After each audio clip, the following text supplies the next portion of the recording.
Okay, welcome to Monday, October the 5th, the Renaissance and the Reformation. So, we're going to do a little review of what we've done in the last week or so with this unit, and then we're going to focus on the learning target, which is how did Machiavelli, who is this dude down here in the bottom corner, left corner, how did Machiavelli influence the way people viewed political power, leaders of the time?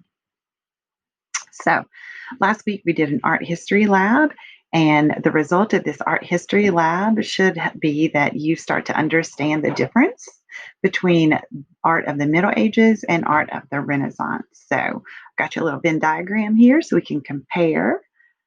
So, art of the Middle Ages, very unrealistic, not lifelike. Remember, it belonged to the church because the art was religious, it was sacred. Um, and so it did not belong to the artist, it was the property of the church. Medieval art had no balance, no proportion or perspective. They didn't use, light, shading, symmetry, background. You would not have found any nudity in the Middle Ages art, and you would have seen lots of halos. I'm going to go to the next slide to show you an example of this. So you see here that the people do not look realistic or lifelike. In fact, if you look at this, all of their faces look exactly the same. Looks like they just took that, almost like, modern day where we Photoshop and just did each face the same. This is a religious nature. We see the halos behind these heads, right? So this definitely belonged to the church. It's out of balance. This image here looks huge compared to the other characters. Also, look, they have these wings, right? Which the halos and the wings making them angelic. Everyone is fully clothed from the ankles all the way up to the neck. And again, we see the halos. It's very flat. This is what was called flat. There's no real background. It's just color that kind of blends in together. So that's an example of this side of the Venn diagram. And then you have Renaissance art, like the Mona Lisa, which was very lifelike. We see facial expressions. You see little sense of maybe smiling or the eyes looking in a certain way. We see the cheekbones. We see, shading, things like that. The work was the property of artists because there's this shift from being sacred to being secular. So from being all about religion to being also about humans and their value, their skills, their worth. The art has depth, perspective, and balance, so it might look symmetrical. The person may look like they fit with the background. You might even see something look like it's going on and on and on. There would be some nudity in the art because a lot of it was based on scientific study of the body. And so the muscles, body parts being shown in paintings and in sculptures was common for that time. And there would be portraits of people like the Mona Lisa, not just portraits of angels or other religious characters. So we'll go back to this to see. And this is an example of the Renaissance art side of the Venn diagram. This lady looks realistic. She looks lifelike. Her eyes look like they're kind of looking at you. She fits into, you can see that looks like maybe she's sitting out on what we think of as a porch, and the background seems to kind of go on into the distance. We see the use of light and symmetry and shading. So this would be an example of Renaissance art. And then, of course, we have both. Both may have, had a religious focus because there is plenty of Renaissance art that does focus on religious beliefs. They're both a form of expression because they're artwork, and they're both still admired today. All right. We also have learned about feudalism and how it fell apart because of the Black Death. And then one of the forms of government that began in Italy during the time of the Renaissance being a republic.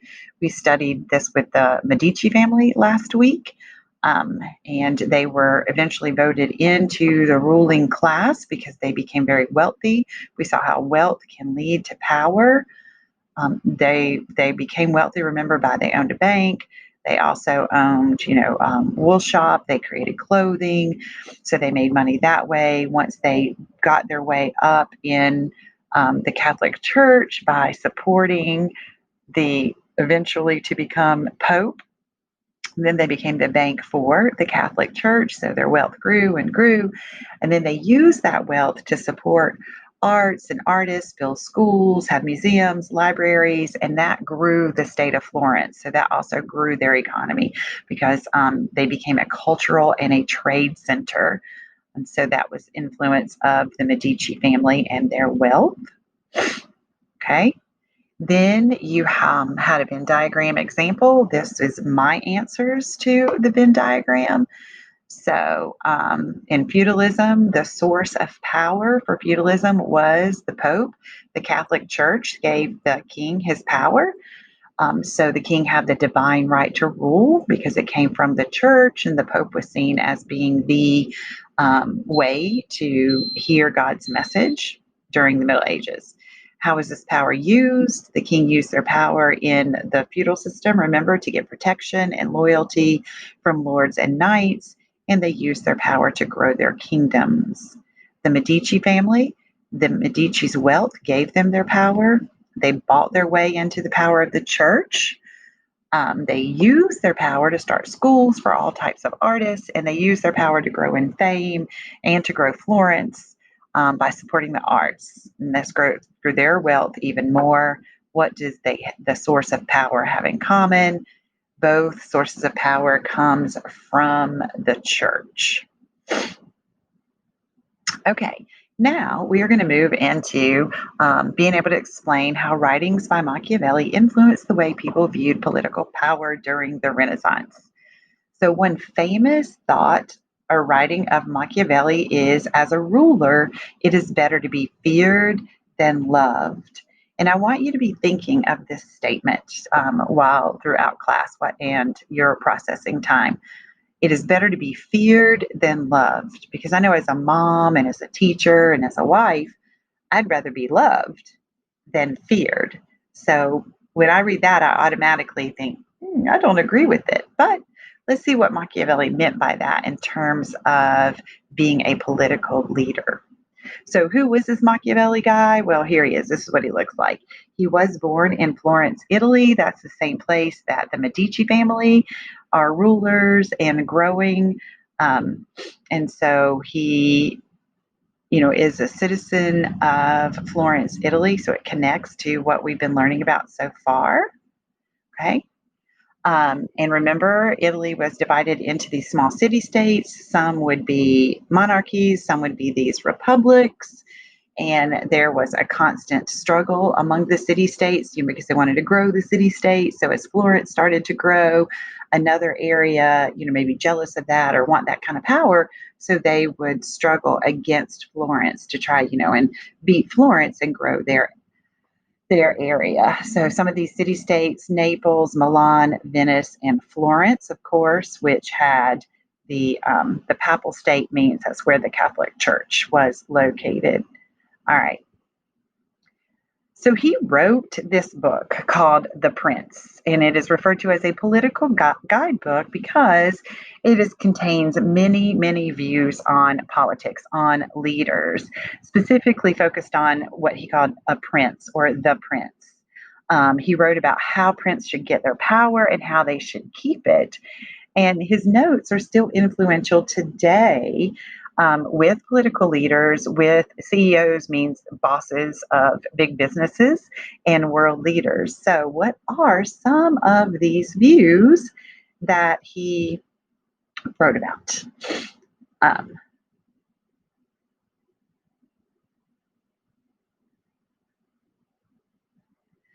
So, instead of like we were in class, we would take a reading. I will show you the reading. We would take this reading. And oops, not what I meant to do. Hold on, let me go back out. We would take this reading here and I would cut it apart and pass it out to you in groups Each group would read a section of this, and um, then we would discuss it. So here's an example. The prince should have no other aim or thought, nor focus of any other subject than war and its rules and discipline. So he's saying a prince shouldn't think about anything or have any aim except be um, totally understanding of war and how war works, the rules of war, the discipline of war, called the art of war, so that the act of war is the sole responsibility of the prince and belongs only to those who are born princes. Okay, so that's one thing he wrote in this book. Okay, here's another thing he wrote. It remains now to see how a prince should act towards subjects and friends. It is necessary for a prince wishing to hold his own to know how to do wrong and to make use of doing wrong when necessary. So we'll discuss that here in a minute. And let's see, another example of something that came from his writing. Upon this, a question arises whether it is to be loved, then feared, or feared, then loved. It may be answered that one should wish to be both. But because it is difficult to unite them in one person, so he's saying you can't be both, it is much safer to be feared than loved because you cannot be both. Most men are ungrateful, fickle, false, cowardly, jealous, and as long as you succeed, they are yours entire. As you succeed, they are yours entirely. They will offer you their blood, property, life, and children, as is said above, when the need is far distant. But when it approaches, they turn against you. So they're saying when people are in trouble, they'll be against you. But when they're not in trouble, when it's times of good, they will be for you if they love you. So, and that prince who relies entirely on the promises of those men is ruined because friendships in time of need cannot be relied upon. So, those are just some examples of Machiavelli's writings. Let's go back to his picture here. And I will tell you some of the things that we would have come to in class if we had been able to be together and read these and pull them apart. We would learn that Machiavelli wrote that a prince should be an expert in the art of war. Okay. And if a prince is an expert in the art of war, then it will help him or allow him to keep his position as prince and can raise other people up to that position. Okay. It says that you shouldn't spend a lot of time on fun activities. That's not what a prince should be filling their head with, fun activities. Machiavelli wrote that it is hard to live by values and ideals. He believed that humans were mostly selfish and greedy, and so it was hard for people to live by being good and having high values and high ideals. And it's better for you to just settle on who you are and that you are a selfish and greedy person. He wrote that a prince needs to know how to act wrongly if the situation calls for it. So, the best prince should know when to be good and act good for his people and when he needs to be harsh or bully or strong toward his people. That a prince should be able to know when to be both, how to be both. Machiavelli wrote that it is impossible for people to always be good, just, and right. That there are times when you have to act badly, you have to act unjustly, or you need to act wrongly in order to keep your position as prince. So he felt like there were times that lying would be appropriate for a prince. Being mean would be appropriate for a prince. Okay. Let's see. Machiavelli, as I stated, felt like that humans were selfish and greedy, and so it was better for a prince to be feared by those type of people than to be loved Because if they were loved by a selfish, greedy person, then that person is going to, be nice to the prince when things are going well. But when things in the society start to fall apart, then because of our selfishness and our greed, we're going to act in a way that benefits us and not follow the laws of the land. So Machiavelli wrote that a prince is better for a prince to be feared because during the bad times, people will know what the consequences would be for breaking the laws. And because I would act in a way to protect myself, I would obey the laws even during bad times because I don't want to get the harsh treatment from the king for breaking the laws. Okay, let's see. So those are some of probably the big lasting aspects of Machiavelli's writings in this book, The Prince.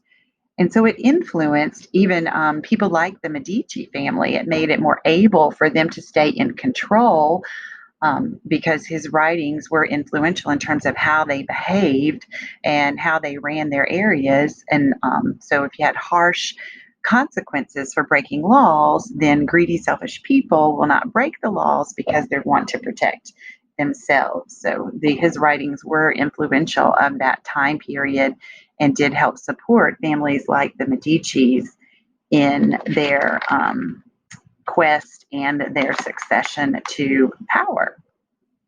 Okay, so now you're not going to do this.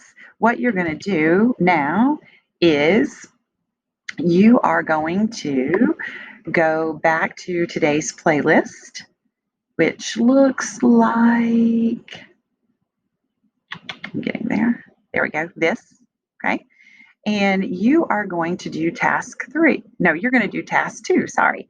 You're going to go to Ed Puzzle. Let me fix that. You're going to go to Ed Puzzle and you're going to complete the assignment, Be Both the Man and the Beast. So I go to Ed Puzzle. I'm going to log in as I usually log in. I'm going to go to whichever class period, and it's under no due date and Be Both the Man and the Beast. Okay, so that's your next step is task 2. Okay, processing time. After you finish task 2, then you will go to task 3 and you will click this link. Okay, and I want you to score at least 5 out of 6. So if you do not score at least 5 out of 6, I want you to redo this. All right.